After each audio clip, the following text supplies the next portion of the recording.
Well, the revelations from the Red Hot Chili Peppers secret show that they did at the Yamava, I'm probably pronouncing that wrong, but the Yamava Theater in California on April 14th keep coming. While I was watching all of the footage that's been posted so far, at least from that show, you could tell that there was something to the side of John Frusciante's pedal board, and I wanted just to see if I could get a better look at the board in general. Now, after doing my usual digging method, scouring YouTube, Reddit, Getty Images, all these places, I was able to find a really clear picture of what this pedal, I assumed, was on the side of his pedal board.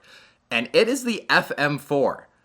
John Frusciante has not ditched this pedal. It's obviously made a return, and at this point, I don't know what it is doing on the side of his board. That is just a really weird position for it to be on the floor.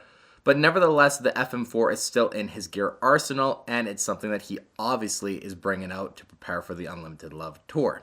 And of course, this now leads to a few theories and thoughts that I have, which I'll now discuss. Number one being is that because the FM4 is just off to the side on the floor, it makes me think it was kind of an afterthought to the whole rig. The fact that it doesn't have a permanent spot on John's board makes me believe that maybe it was a last minute addition when they thought they might play Throw Away Your Television, but it sounds like they never ended up doing that. But it makes me think that he's going to change his board up or either get a bigger board going where he can put the FM4 on the actual board, as well as maybe add a few different pedals or swap things around with and have some more freedom just with the physical space of a bigger board. Because having it on the floor like this, I don't think that's a permanent solution at all. It just doesn't make sense for him to have this nice built pedal board and then just one big pedal off to the floor. It makes no sense why he'd do that. And secondly, it's just obviously that the board, I think, is going to change the next time we see it again.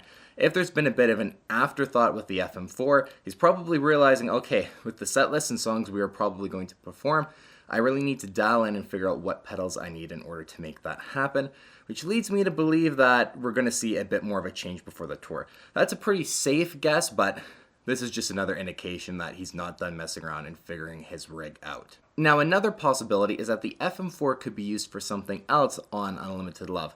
At this show, I believe they debuted a couple new songs for the first time live, so maybe the FM4 is taking on some different effects as well for those new songs off of the new album.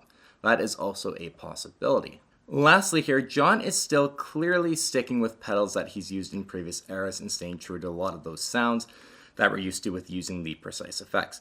He also has, of course, the Moog low-pass filter on his pedal board, the Digitech PDS 1002, and now is back to using the Line 6 FM4.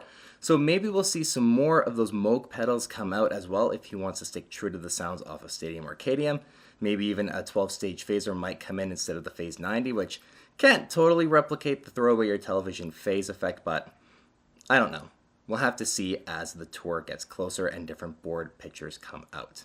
And there you guys have it. Confirmation that John Frusciante is sticking with the Line 6 FM4, and most likely we're going to see Throw Away Your Television performed live on the Unlimited Love tour.